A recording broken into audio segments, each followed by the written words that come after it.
ফোকাসের নেশা। কারো যদি ফোকাসের নেশা হয় তাহলে সে জীবনে যা চাইবে তাই পাবে। ঠিক সাব্বির নামের এই ছেলেটির মতো। 12 থেকে 13 বছর বয়সের অনাথ ছেলে। সে সাইকেলের মেকানিকের দোকানে কাজ করত। 100-200 টাকা ইনকাম করার জন্য সে দিনরাত সেই সাইকেলের গ্যারেজে কাজ করত। কেউ কখনো কল্পনাও করতে পারেনি কোনোদিন সেই ছেলের জীবনে বড় কোনো পরিবর্তন আসবে। মানুষেরা যখন সেই সাইকেলের দোকানে তাদের সাইকেল ঠিক করাতে আসতো তখন অনেকে সেই ছেলেকে বিভিন্ন ধরনের কথা শোনাতো। অনেক সময় তাকে গালমন্দ করত, তাকে ছোট বাচ্চা ভেবে অনেকেই আবার টাকাও কম দিত, যার কারণে তাকে মালিকের কাছে বকাও শুনতে হতো। কিন্তু তাকে 3 বেলা খাবার জোটানোর জন্য এই কাজটি করতেই হবে, তাছাড়া কোনো উপায় ছিল না। একদিন গ্যারেজে কাজ করার সময় সে দেখে তাদের দোকানের পাশে একজন ব্যক্তি এসেছেন, তাকে ঘিরে অনেক মানুষের ভিড়। ছেলেটি সেই ব্যক্তির সম্পর্কে কোনো ধারণাই ছিল না। সে সবকিছুই দেখছিল এবং ভাবছিল যে কে এই ব্যক্তি, তিনি কেন এখানে এসেছেন। সে শুধু তাকিয়ে তাকিয়ে সবকিছু দেখছিল এবং দেখার সাথে সাথে একটা জিনিস খুব ভালোভাবে উপলব্ধি করছিল, আশেপাশের মানুষেরা সবাই সেই বিজ্ঞ ব্যক্তির প্রতি অনেক সম্মান প্রদর্শন করছে। এমনকি কেউ তার সামনে বেশি কথাও বলছে না, সবাই তাকে স্যার স্যার বলে কথা বলছিল। সে মনে মনে ভাবতে থাকে, একদিকে তার সামনে দাঁড়িয়ে থাকা ব্যক্তিকে সবাই সম্মান দিচ্ছিল এবং সবাই স্যার স্যার বলে কথা বলছিল, আরেকদিকে আমি যে কিনা সবার সাথে এত ভালো ব্যবহার করি, শান্তশিষ্টভাবে মানুষের কাজ করি, তারপরও মানুষ আমার সাথে খারাপ ব্যবহার করে, আমাকে গালি দেয়। সেই রাতে ছেলেটির ঠিকমতো ঘুম হয় না। ছেলেটি শুধু ভাবতে থাকে, আমার এবং ওই ব্যক্তির সাথে মানুষেরা 2 রকম আচরণ কেন করে, আমার এবং তার মধ্যে কি এমন পার্থক্য। এমনকি আমি মানুষের কাজ করে দেই এবং তিনি তো শুধু গাড়িতে করে আসেন আর চলে যান। ছেলেটির বয়স কম, তাই সে কোনো কিছুই ঠিকমতো বুঝে উঠতে পারছিল না। পরের দিন সে গ্যারেজে আসে। আসার পর সে তার গ্যারেজের মালিককে জিজ্ঞেস করে কালকে যে ব্যক্তি এসেছিলেন, যাকে সবাই খুব সম্মান দিচ্ছিল, তিনি কে ছিল। তার গ্যারেজের মালিক তাকে বলে, তুই এত কিছু জেনে কি করবি। তারপরেও ছেলেটি আবার তাকে জিজ্ঞেস করে। তখন তার গ্যারেজের মালিক তাকে বলে, কালকে যিনি এসেছিলেন তিনি হলেন একজন ম্যাজিস্ট্রেট। তিনি এসেছিলেন একটি নতুন স্কুল উদ্বোধন করার জন্য। তখন ছেলেটি আবার জিজ্ঞেস করে, ম্যাজিস্ট্রেট হতে হলে কি করতে হয়। তখন গ্যারেজের মালিক তাকে বলে, ম্যাজিস্ট্রেট হওয়ার জন্য অনেক পড়ালেখা করতে হয়, অনেক পরিশ্রম করতে হয়, যদি মানুষের মতো ফোকাস করতে হয়। এই কথাটি শোনার পর কথাগুলো ছেলেটির হৃদয়ে গেঁথে যায়। সে সন্ধ্যায় বাড়িতে যাওয়ার পর অর্ধেক রাত পর্যন্ত ভাবতে থাকে সে কিভাবে তার বর্তমান জীবন থেকে সেই ম্যাজিস্ট্রেটের জীবনে পৌঁছাতে পারবে। সে ভাবতে থাকে যেভাবেই হোক তার জীবনকে পরিবর্তন করতেই হবে। ছেলেটি টাকা বাঁচানো শুরু করে, খেয়ে না খেয়ে টাকা বাঁচিয়ে সে বই কিনে পড়ালেখা শুরু করে। সে একটা সরকারি স্কুলে ভর্তি হয়, দিনের বেলা স্কুলে পড়ালেখা করে এবং রাতে দোকানে কাজ করে। তার জীবনের লক্ষ্য তার মাথায় গেঁথে গিয়েছিল, যেভাবেই হোক তাকে ম্যাজিস্ট্রেট হতেই হবে।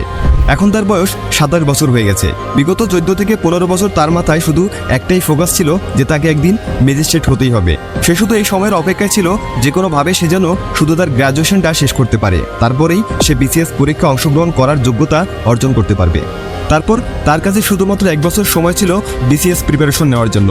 ছেলেটি কাজ করে অনেকটা টাকা জমা করেছিল, যেন 1 বছর কোনো কাজ না করলেও সে অনায়াসে কাটিয়ে দিতে পারে। আগামী 10 থেকে 12 মাস সময় সে তার ম্যাজিস্ট্রেট হওয়ার স্বপ্ন পূরণের জন্য দিতে চায়। তারপর প্রথম মাসে সে অনেক পড়ালেখা করে, দিনরাত পড়তে থাকে। সে শুধুমাত্র 2 বেলা খাবার খায় আর বাকিটা সময় পড়ালেখা করতে থাকে। সবসময় সে তার বই খাতা নিয়ে পড়ে থাকতো। পরীক্ষার সময় যতই কাছে আসতে থাকে সে পড়ালেখায় তত বেশি সময় দিতে থাকে। এভাবেই প্রায় 8 মাস পার হয়ে যায়। একদিন রাতে সে যখন পড়ালেখা শেষ করে ঘুমানোর প্রস্তুতি নিচ্ছিল, হঠাৎ তখন তার মাথা ঘুরে আসে এবং সে অজ্ঞান হয়ে মাটিতে পড়ে যায়। তার মতো গরিব ছেলেকে সেখানে দেখার মতো কেউ ছিল না। 1-2 ঘন্টা পর যখন তার জ্ঞান ফিরে আসে তখন নিজেকে সামলাতে গিয়ে দেখে সে মাটিতে পড়ে আছে। ছেলেটি ভাবে হয়তো খাওয়া দাওয়া কম করার ফলে তার এরকম হয়েছে। তার অল্প কিছু খাবার ছিল, সেটা খেতে শুরু করে। 1-2 বার মুখে খাবার দেওয়ার পরে সে বমি করতে শুরু করে। সারা রাত সে বমি করতে থাকে। সেই রাতে কোনো মতে কিছুক্ষণ ঘুমানোর পরে পরের দিন সকালে যখন তার ঘুম ভাঙে তখন তার পেট ব্যথা করতে শুরু করে। কিন্তু সে বিষয়টা এড়িয়ে চলে এবং আবার সে প্রতিদিনের মতো নিজের কাজ আর পড়ালেখায় মনোযোগ দেয়। দিন পেরিয়ে সন্ধ্যা হয়ে গেছে, এখনও তার পেটে ব্যথা আছে। তাই সে বাইরের ওষুধের দোকান থেকে কিছু ওষুধ নিয়ে আসে এবং কিছু খাবার খেয়ে ওষুধগুলো খেয়ে আবার পড়ালেখা শুরু করে। পরের দিন 7 থেকে 8 ঘন্টা পড়ালেখা করার পর সে কিছুটা স্বস্তি পায়। তারপর সে একটু সন্ধ্যায় বাইরে হাঁটতে বের হয়। ধীরে ধীরে এভাবেই সময় পার হচ্ছিল। পরীক্ষার আর মাত্র 1 মাস বাকি। এই সময়ের জন্য সে 14 থেকে 15 বছর অপেক্ষা করেছে। হঠাৎ আবার একদিন তার পেট ব্যথা শুরু হয়। এবার তার পেট এতটাই ব্যথা করতে শুরু করে যা সে সহ্য করতে পারে না। তাই তার মন না চাইলেও ডাক্তারের কাছে যেতে হয়। সে যখন ডাক্তারের কাছে যায়, ডাক্তার তাকে কিছু টেস্ট করতে বলে। সে ওই টেস্ট করার পর এটা জানতে পারে যে তার কিডনিতে পাথর হয়েছে।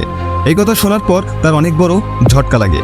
ডাক্তার তাকে বলে তুমি অপারেশন করাতে পারো, অথবা আমি কিছু ওষুধ দিচ্ছি, এগুলো খেতে পারো। ওষুধ খেয়ে তোমার ভাগ্য যদি ভালো হয় তাহলে তোমার কিডনির পাথর গলে যেতে পারে, কিন্তু যদি অপারেশন না করাও তাহলে তোমার এই ব্যথা সহ্য করতেই থাকতে হবে। সে ভাবতে থাকে আমি অপারেশন করার টাকা কিভাবে জোগাড় করব। আমার কাছে তো অপারেশন করার মতো এত টাকা নেই। যা কিছু টাকা জমিয়েছি তা যদি অপারেশন করার পেছনেও খরচ করি, তাও অপারেশন করার জন্য আমার টাকা কম পড়ে যাবে। তাহলে আগামী 1 মাস আমি কি খাবো, পরীক্ষা কিভাবে দিব? এইসব কথা ভেবে সে কিছু ওষুধ নিয়ে বাড়িতে ফিরে আসে। সে সৃষ্টিকর্তার কাছে শুধু এটাই দোয়া করতে থাকে অন্তত আর 1টি মাস তার যেন কোনো সমস্যা না হয়, যেন সে পড়ালেখাটা ঠিকমতো চালিয়ে যেতে পারে।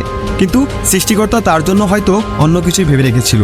কয়েকদিন পরপরই তার পেট ব্যথা হয়। বিশেষ করে সে যখন খাওয়া দাওয়া করতো তখন তার পেট বেশি ব্যথা করতো। কিন্তু সে তো খাওয়া দাওয়া ছেড়ে দিতে পারবে না, না খেলে শরীর চলবে কিভাবে? গত কয়েক মাসে সে যথেষ্ট পড়ে নিয়েছে, তাই এখন শুধু তাকে রিভিশন দিতে হবে। সে পড়ালেখা চালিয়ে যেতে থাকে। পড়ালেখার পাশাপাশি সে তার পেট ব্যথাও